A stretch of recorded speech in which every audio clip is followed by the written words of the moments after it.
Hello everyone, आज की इस वीडियो में मैं आपको मनी इल्यूजन का कंसेप्ट बहुत ही सिंपल लैंग्वेज में समझाने वाली हूँ। देखिए, मान लीजिए एक वर्कर है, उसकी सैलरी है 10,000 और एक टी शर्ट 100 रुपये की है। ठीक है, तो मान लो कि वो वर्कर जो है वो अपनी सैलरी में कितनी टी शर्ट्स खरीद सकता है?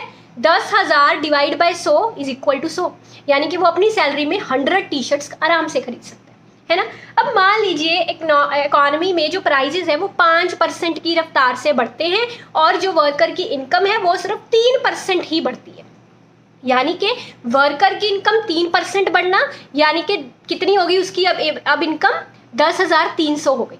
ठीक है, और प्राइजेस 5% से बढ़ रहे हैं, यानी कि उस टी शर्ट का प्राइस अब कितना हो गया? जो 100 रुपए की टी शर्ट थी वो अब हो गई 105 रुपए की, है ना। तो अब आप 10,300 को 105 से डिवाइड करके देखिए तो आपका आंसर 98 आएगा। मतलब अब वो अपनी सैलरी में सिर्फ 98 टी शर्ट्स ही खरीद सकता है।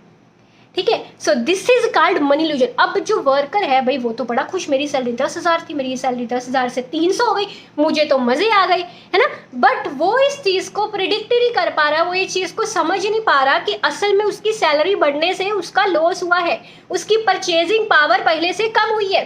पहले वो 10,000 सैलरी में 100 टी शर्टें खरीद सकता था, बट अब वो अपनी 10,300 की सैलरी में सिर्फ 98 टी शर्ट्स खरीद सकता है, क्योंकि जो प्राइजेस में इंक्रीमेंट हुआ है वो उसकी सैलरी से ज़्यादा हुआ है।